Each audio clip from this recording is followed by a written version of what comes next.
David Heurtel in for Aaron and Natasha. A new Léger poll conducted for the Association of Canadian Studies shows that 2/3 of English-speaking Quebecers feel they are part of the Quebec nation. 3/4 of Francophones also agreed that Anglophones belong to the nation, as did 92% of Allophone respondents. Very happy to be joined now by Jack Jedwab, the president and CEO of the Association of Canadian Studies and the Metropolis Institute. Jack, thank you so much and Happy New Year. Happy New Year to you too, David. How are your holidays? They were interesting. I actually was out in the U.S. I took a cruise. It felt like some combination of the SS Titanic and the SS Minnow. My goodness. How did you survive? The Minnow and the Titanic? My goodness. Yeah, are you okay? It was like, you're kind of walking vertically and horizontally, as the sort of ship sort of rocking. But what was interesting? They had a sort of a theatrical juggler's act, and it was really interesting how the juggler was able to catch those balls while the ship was kind of rotating side to side. Okay. So if this Association for Canadian Studies stuff doesn't work out, you could be a stand-up comic, Jack, really. I've toyed with it. I don't know if it'll work. So they got that Sugar Sammy dude. Yeah. You could open for him. That'd be great. Anyways, let's get to serious things, shall we? You're all over the media. My goodness. This morning with Allison Haynes in the Gazette, you sent me, you're in the National Post. And now, of course, on Montreal Now, as you're so kind to take time for. Well, Dave, I like to save the best for the end of the day. Thank you, the great diplomat. So, tell me about this poll. I mean, this is interesting stuff. Yeah, I mean, we basically are trying to continue to look at identity issues, and both across the country and in Quebec specifically, and the whole issue around what is a nation in terms of Quebec identifying itself as such politically and sociologically, and whether communities fit the sort of definition in terms of their belonging to that nation. And as regards English-speaking Quebecers, the majority of Quebecers, including English speakers themselves, do feel they're part of the Quebec nation. Now, the reason this is interesting is because very often the sense you get from English speakers is they have a different conception of what nation means than French speakers do, where French speakers in Quebec tend to see it more as a sociological entity, sort of blurring the sociological and the political, and many English-speaking Quebecers, when they hear the term nation, think of country, not of nation in the sort of sociological and political way, as it's often described by the academic and policy communities. Not to get too much in the weeds, but as a Francophone, I get the sense also that, nationalism in French, nationalisme, and the use of it by the Parti Québécois, by the CAQ, is exclusionary. When they specifically, a lot of them specifically intend for that word to mean French-speaking Quebecers and les Québécois de souche. Right, and I think the challenge is to sort of overcome a lot of that discourse. You read it occasionally in some of those tabloid, those very popular tabloid newspapers, in particular one of their columnists, who I won't mention, the one who's got like that NBC. MBC, MBC, yeah. Right, initial, but I won't mention his name. No. But very often if you read him, you get the expression when he talks about the nation, he's referring to la nation canadienne-française. Exactly. He's quite explicit about that. So he equates nation with that more ethno-cultural dimension of it, and he thinks that's very justifiable because there is actually a relationship between nation and the sort of sociologically ethnic orientation of the nation, if you like, as sort of he expresses. That's not an inclusive or civic vision of nation, but he'd probably tell you the civic vision of nation is more aligned with what the country, what that sort of idea of the nation as country, as opposed to nation as that sociological entity. So that's why I say there's a lot of blurring about this, but despite all that blurring, I think English speakers and others don't like the feeling of being excluded when the premier or influencers talk about the Quebec nation. When was this poll taken? It was done in September, actually, of last year. But it's taken me a couple of months to really unpack this thing. It's a very I get it, and I know the type of work. You really do deep dives with the data. So that helps me with my next question. I'm wondering, when you see the impacts of Bill 96, of Bill 21, the attack on English school boards with Bill 40, Bill 15 in healthcare, the tuition hikes targeting Concordia and McGill. Do you feel there's a cumulative effect that can influence these types of numbers and say to Anglophones and Allophones, well, you're not welcome here. You're not part of the Quebec nation? Yeah, I do feel there's that effect, and timing is everything when it comes to these types of surveys. If you ask surveys after these particular types of legislation, when these types of legislation emerge and do something the day after, you may get a different response. Of course. But I think the sort of challenge here is, on the one hand, Anglophones want to affirm that we're part of this society, part of, if you want to call it a nation, we're part of that. We need to reaffirm that as opposed to saying, okay, you're doing these things that don't make us feel as though we're part of it. Right? But we're not going to cede to excluding ourselves from that. We want to remind you we are part of it as you enact these things which make us not feel that way, if you follow the dialectic in this thing. No, I get it. And it takes me to my next question. When you see other léger polls that the Journal de Montréal and TVA have brought out recently, you see that, for example, there was one in December that, along with the record unpopularity of François Legault, there were a list of the issues that contribute to this record low unpopularity. And the fourth most unpopular topic was nationalism, linguistic policy, Bill 96, and the tuition. And so, and you're seeing yesterday another léger poll talking about what worries most Quebecers. And I think they were the top 15 answers: language, nationalism, everything having to do with the protection of French or French being in danger was not there. So I'm wondering if, and bear with me here, my point, what I'm trying to make, and I'm what I'd like you to comment on, is actually thinking about the way politics is developing right now. I'm hearing a lot of our listeners and a lot of people organizing, saying, okay, there should be a new equality party. There should be, a pro-Anglo, pro-rights party. And we're going to have in 2024, we're going to have a race for Ensemble Montréal's leadership, a race that's going to culminate in spring of 2025 for the leadership of the Liberal Party. So, Jack, very long-winded question, but at the end of the day, I'm seeing signs that there's something to be said for the English-speaking community of Montreal and Quebec and the Allophone community to look maybe towards political action within certain institutions like either the Quebec Liberals or others, Ensemble Montréal, for example, municipally, then striking out and creating their own minority pressure groups. Your thoughts on that with the data you're seeing? Yeah, I don't even know if it's a question of what the data tells you. No, of course not. I think it's more about historic precedent. Yeah. Those types of initiatives have been tried before, and their success has not been really strong in terms of creating those parties that fall outside the sort of if you like, political mainstream in Quebec, if you wish to sort of define it that way.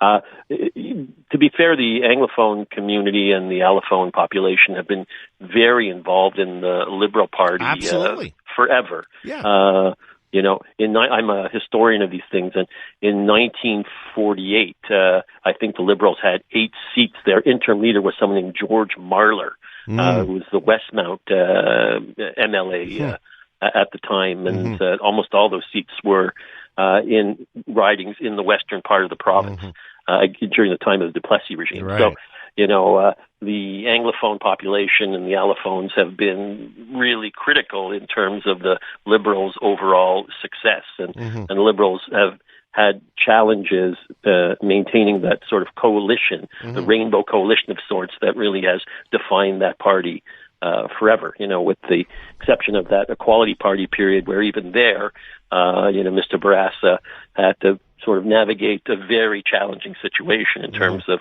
where the winds were blowing in terms of the mood of Quebecers on language issues.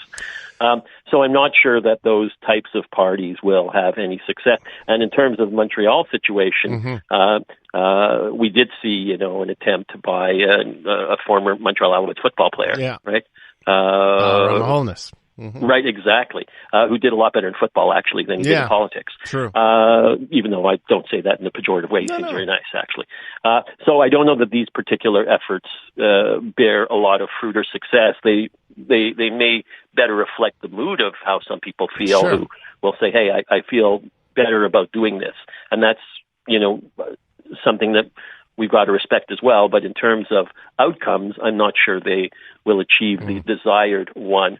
And so it is probably best to try to influence within those structures the orientation that's taken. It's just that, if you've been around as long as I have, and as long as we have collectively, that can be a very challenging thing. Because it is. It's not easy. Yeah, because François Legault has moved the goalposts a lot. I know. And that's all true. And it's not negating that the situation is bad and that the Liberals have not performed well and you haven't seen Ensemble Montréal on a lot of these issues.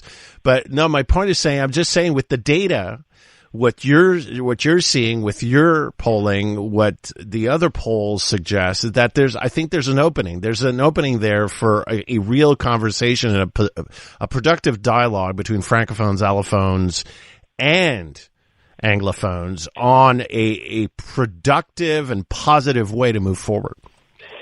Maybe. It's hard to say because some of this has to do with the way our electoral system's structured, which is sort of very dependent on how regions in the province vote to the extent that they vote in a uniform way. And so you've got your political parties across the spectrum very focused on gaining as much voter support as they can in those regions. Those regions have considerable impact, therefore, indirectly and possibly directly on what happens here in our great city of Montreal in terms of language issues and so forth. So we can have a different type of consensus in Montreal, and the regions of Quebec will potentially, via the provincial governance, determine what types of measures are going to be adopted or not adopted. Now, François Legault has really raised the bar. He's kind of said, hey, French is severely threatened. It's at the precipice. He's been saying that repeatedly in different ways. He's been sort of making immigration partly the sort of blame for that. But by doing that, he's probably getting beaten at his own game at this point, and the PQ will probably be the beneficiary of that ultimately because he's like a coach of the Habs. They just don't. They haven't won the Stanley Cup in a long time. Keep saying we're not doing well, but he isn't able to improve the situation. So eventually you'll change the coach. Right. Although, by the way, I don't say that Martin Stanley looks like a very good coach to me, by the way. I want to be careful. I don't mean but you got to play your game in the game. That's what you got to do. But moving on, I really want to get to this because I get all you say about Legault and Quebec, but then maybe it could express itself. What I'm suggesting can express itself municipally in Montreal. But I want to move on to immigration. I really want to have your take because with the Metropolis Institute and with the Association of Canadian Studies, you do a lot of work on immigration. Last week I had the federal immigration minister on, Mark Miller, and it was very interesting that he conceded that our federal immigration infrastructure dates back to the 20th century. It's antiquated.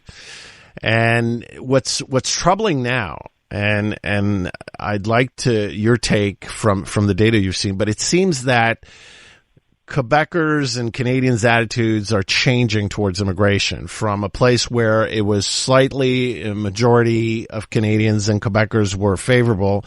Now they seem unfavorable. And I'm seeing a lot of discourse around the fact that, it's because of immigration that, for example, there's a housing crisis, or because of immigration, it's contributing to the pressure on the healthcare system or the education system.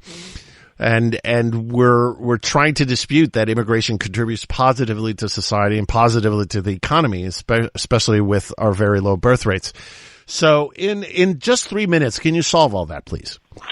Wow, you keep coming up with these very tall orders, David. Because I know you can manage them. I know you can score. Yeah.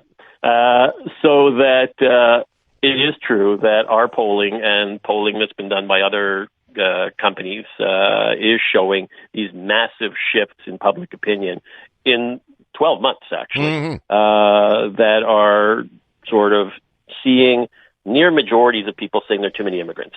So it's gone from like 25% at the beginning of last year to like 50% saying there are too many immigrants. And so a lot of that is, as you said, people are being led to believe that immigration and the numbers are sort of the contributing factor to the housing issues, putting pressure on our healthcare system. Those things need to be challenged, and they can be challenged, but obviously not simply, because we're hearing a lot more about immigration numbers going up. We're hearing industry is saying we need more immigrants in the labor market, but we're not hearing enough about the process of integration, settlement, and actual documenting what the housing realities are and the ways in which immigrants are impacting them or not in the healthcare system, and how that's being impacted or not being impacted. So we need to see a lot more data. It's good for my business, by the way. Yeah, that counters these views and ideas that are really really supported by a lot of misperception. What I don't get is you just confirmed it. In 12 months, there's been a big shift, and I get. Well, I'm going to ask you this then. The economic situation must have a contributing factor to this shift, right? We're looking to scapegoat someone, and some political players are using immigration as an easy scapegoat here. I think that's part of it. I think it's also a function of like global images. Like, I was on this cruise, and the only channel they had in the room I was in was Fox News. And apart from what they're showing, it's going on in the Middle East. The other big story is what's going on their southern border, right at Eagle Pass or at the Darien Gap or other areas. And you're seeing these images every 15 minutes of 10,000 people at the border waiting to get in. Even though that's happening south of our border, I'm sure they're affecting the mindset of people. Of course. Media is important, David. That's why it's very good we have people like you. Well, it's good that we have people like you that can make sense of all this. But your other point, very quickly, that you mentioned is the fact that nobody seems to be doing the job on the other side, calling out these false arguments. Right, and there's more. I don't see Justin Trudeau or Mark Miller or the Liberals provincially, or even here, the mayor of Montreal, where over 70% of all immigration goes through Montreal. I mean, I don't see political leaders saying, "Hold on a second," or economic leaders saying, "Hold on a second."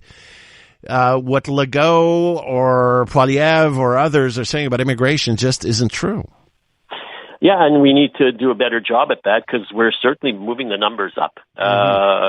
We've moved them up quite substantially coming out of the pandemic. We're at 500,000. That's permanent residents. People aren't fully aware of the number of temporary migrants coming here, and the demands by industry for more workers, because there is a worker shortage. There's some significant demographic challenges. Our population's aging. We need immigration. Canadians still have an overall positive view of immigrants, actually. That hasn't been affected as much. It's the numbers they're talking about. And I've also polled Canadians on whether they know the numbers. A lot of Canadians actually don't know the numbers. Right. So, there's a lot of information that needs to be put out there to counter some of this. But, we're facing elections in many places, both south of our border and here in Canada, possibly shortly thereafter. And I think our politicians are waiting carefully around this, given that they're concerned that this may become an issue on the electoral agenda, though it was in the Stephen Harper election. Didn't do him a lot of good, by the way. Right. And even François Legault, he always trips around on immigration, even with his supporters. He gets into trouble on immigration. So I think he does think it did him good in 2018, and and in the subsequent the recent election as well. But we'll see what happens next time around. Jack Jedwab, we need you, sir. Thank you for taking this time with us. Very interesting, very insightful, and all the best for 2024. Thank you. You too, David. Always a pleasure to speak. Always a pleasure. Yes, indeed. Jack Jedwab, President and CEO of the Association of Canadian Studies and the Metropolis Institute.